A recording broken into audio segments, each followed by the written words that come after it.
नमस्कार दोस्तों, मैं एक सार्मी चंद्रशेखर ओगले आपका अपने senior share market YouTube channel में स्वागत करता हूं। हम देखेंगे निफ्टी और बैंक निफ्टी का वीकली एनालिसिस।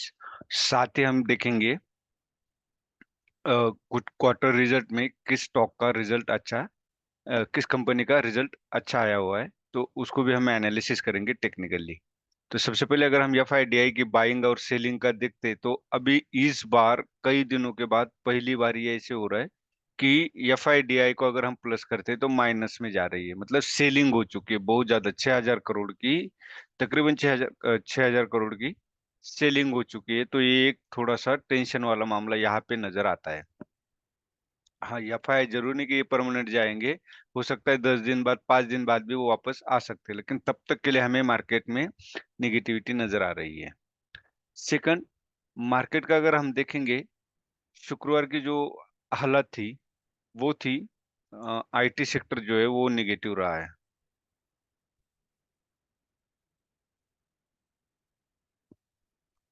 बाकी अगर private bank, PSU bank, metal और इंफ्रास्ट्रक्चर, ये सारे पॉजिटिव थे। बहुत ही अच्छा मार्केट शुक्रवार को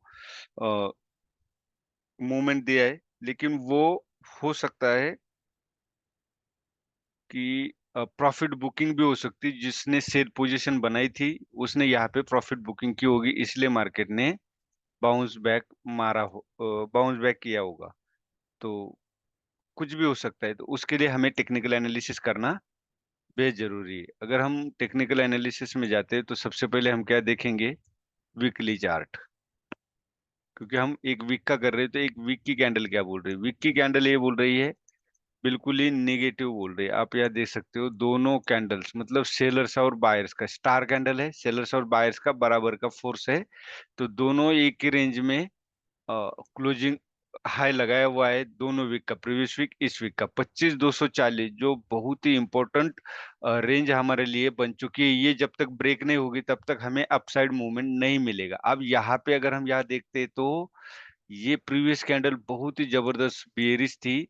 उसके बाद यहाँ बायर्स और सेलर्स के बीच में टक्कर चल रही है कांटे की। अगर 24,570, ये बहुत ही अहम सपोर्ट है। ये अगर अभी ब्रेक होता है तो हमें एक बड़ी मूवमेंट यहाँ पे मिल सकती है, क्योंकि एक सपोर्ट था। उसके बाद फिर सपोर्ट कहाँ पे ले सकता है, तो सपोर्ट इस लाइन का ले सकता है, या तो इस रेंज का ले सकता है 21,820 का, और इसके ऊपर का। ये दोनों ही सपोर्ट का काम कर सकते हैं, 22,800 और 21,800, ये दोनों ही सपोर्ट का काम कर सकते हैं यहाँ पे।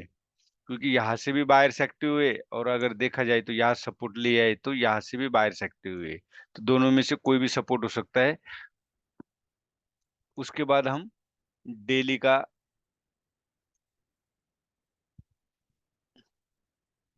डेली का अगर देखा जाए तो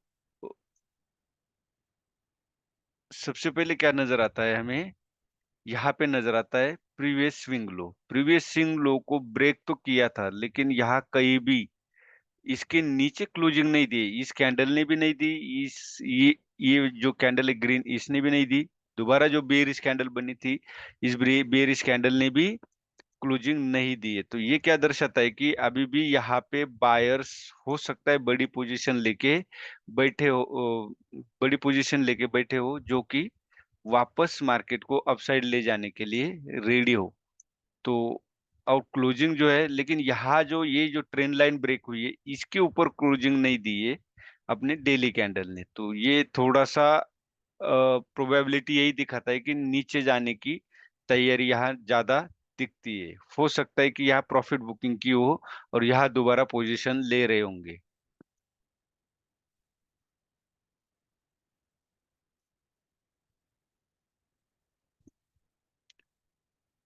जैसे कि मैंने बताया आपको कि 25,240 जो है अहम रोल निभा रहा है अभी रेजिस्टेंस का। ये ब्रेक होता है तो हमें अपसाइड मूवमेंट मिलेगी। लेकिन जब दो बार यहाँ रेजिस्टेंस लिया है तो थर्ड बार भी अगर मार्केट यहाँ पे आता है तो आप सेल साइड जा सकते हैं।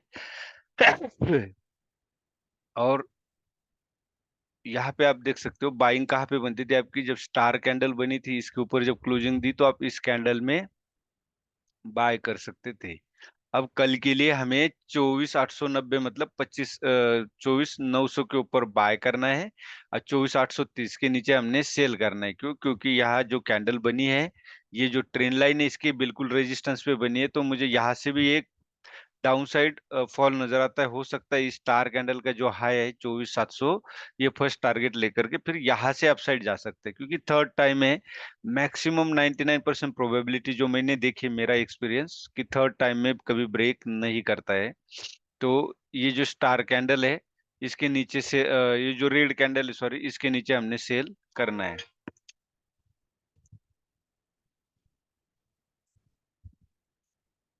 यहाँ पे आपको नजर भी आ रहा है, ये ट्रेन लाइन बनी हुई, तो इसके नीचे हम 24,830 के नीचे सेल कर सकते हैं। अभी बैंक निफ्टी में अगर हम देखते हैं, तो वीकली में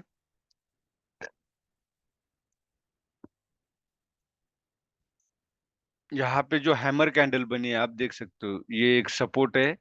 इस सपोर्ट के ऊपर हैमर कैंडल बनी है, और इस हैमर कैंडल के ऊपर क्लोजिंग दी है इस वीक ने। तो बैंक निफ्टी मुझे बहुत ज्यादा पॉजिटिव आती है। अगर आपको मार्केट अप ट्रेंड पकड़ता है, तो आपको अगर बाय साइड जाना है, तो आप बैंक निफ्टी में बाय कर सकते हैं।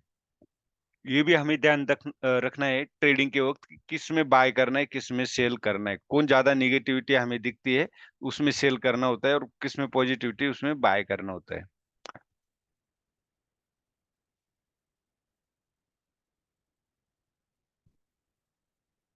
वनडे में अगर हम देखेंगे, तो ये डब्ल्यू पैटर्न बना हुआ है 24,52,030, जो बहुत ही इंपॉर्टेंट पॉइंट है, जिसको जिसके ऊपर क्लोजिंग दी है बैंक निफ्टी ने। तो यही नजर आता है, ये कैंडल भी बहुत ही बुलिश है, वॉल्यूम भी यहाँ इंक्रीज हुआ है, और आरएसआई जो है डेली में अब अप ट्रेंड पकड़ चुका है, मतलब हायर लोज मार रहा है। यहाँ भी हायर लोज बनाया हुआ है, और बैंक निफ्टी में क्या बना था, लोअर हाई, सॉरी लोअर लो, और यहाँ बना है हायर लो। हायर लो मतलब ट्रेंड को चेंज दर्शाता है।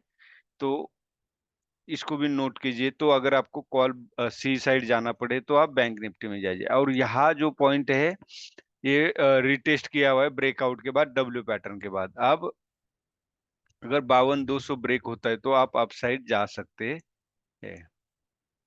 और 52,018 मतलब 52,030 अगर ब्रेक होता है, तो आप डाउन साइड ट्रेड कर सकते हो।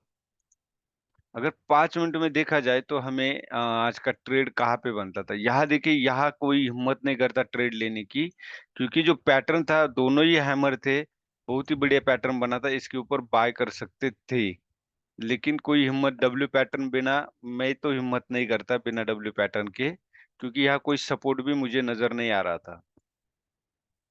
तो आप यहाँ पे एक ट्राई कर सकते थे, यहाँ स्टॉप लॉस छोटा होता और यहाँ बाय करते, तो भी आपको अच्छा प्रॉफिट मिलता। अब यहाँ पे आपको समझ में आ रहा है मैंने क्यों 52,200 के ऊपर बाय दिया, और 52,018 के ऊपर।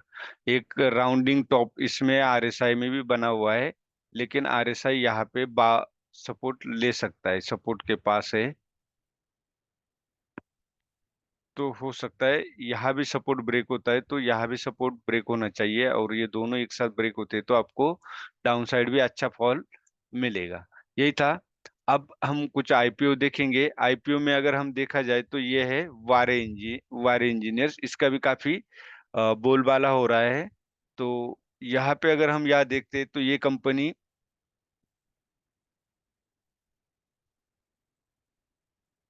इंजीनियरिंग से रिलेटेड है, मैन्युफैक्चर ऑफ सोलर पीवी से रिलेटेड है।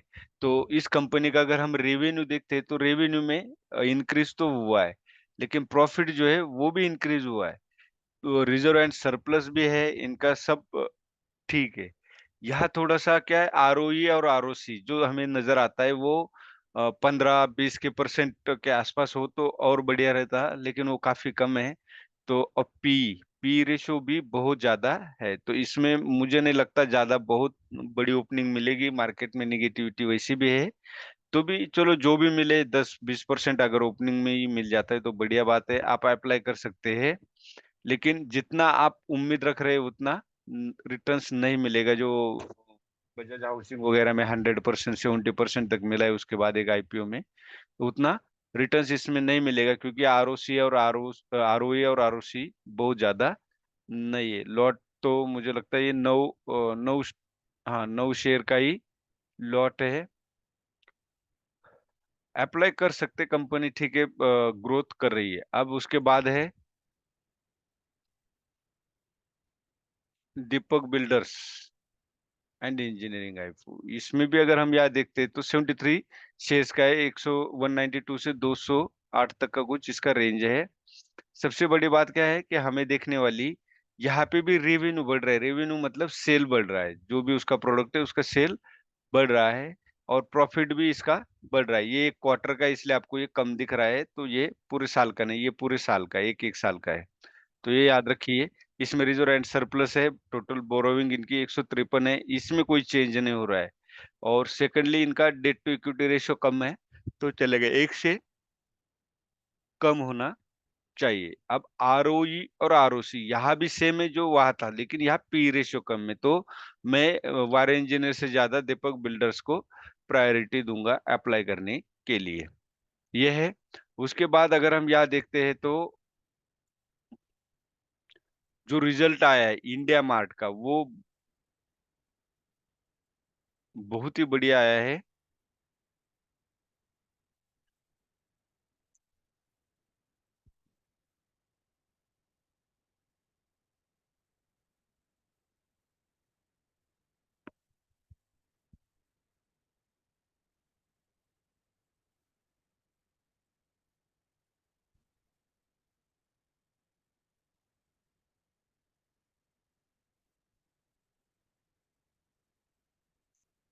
एक यूको बैंक का जो प्रॉफिट है, नेट प्रॉफिट, वो 50% से बढ़ा हुआ है। एनआईआई में 20% का उछाल। तो यूको बैंक का अगर हम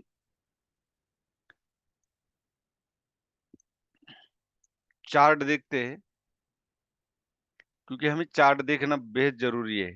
टेक्निकल एनालिसिस हमें क्या दर्शाता है कि एंट्री और एग्जिट कब करनी चाहिए, और फंडामेंटल क्या दिखाता है, कंपनी स्ट्रांग है कि नहीं। फंडामेंटली आपको फंडामेंटली यहाँ कुछ भी नहीं पता चलेगा कंपनी किस तरह है। तो यहाँ पे अगर हम यहाँ देखते हैं तो इस ट्रेंड लाइन का हो सकता है ब्रेक डाउन के बाद ये दोबारा अप साइड जा सकती है। स्टार कैंडल बनी हुई है वीकली में, इसके ऊपर आप ट्राई कर सकते हैं, स्टॉप लॉस आपका छोटा रहेगा, क्योंकि आरएसआई भी आपका यहाँ सपोर्ट के पास आया हुआ है। अगर बॉलिंगर बैंड यूज करते हैं तो वो बॉलिंगर बैंड का जो ईएमए है उसके नीचे ट्रेड कर रहा है, 50 डे के ईएमए के नीचे भी ट्रेड कर रहा है, और 21 डे के नीचे भी। तो ये वैसे भी अगर अभी फिलहाल एंट्री करना रिस्क रहेगा, थोड़ा सा या डब्ल्यू पैटर्न का वेट करे या कंसोलिडेशन का, तब यूको बैंक में एंट्री करनी चाहिए। और इंडिया मार्ट जो है उसका जो क्वार्टरली रिजल्ट है अभी, वो देखिए, इसमें 95% बड़ा, नेट प्रॉफिट रेवेन्यू में 49, मतलब रेवेन्यू भी इंडिया मार्ट का काफी बढ़ चुका है। तो यहाँ पे अगर इंडिया मार्ट का हम चार्ट देखते हैं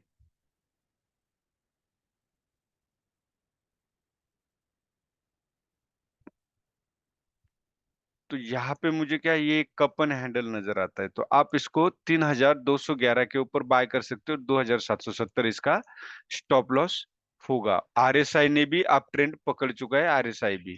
तो ये एक पॉइंट यहाँ पे नजर आता है। और कपन हैंडल पैटर्न बना है, आप यहाँ पे देख सकते हैं।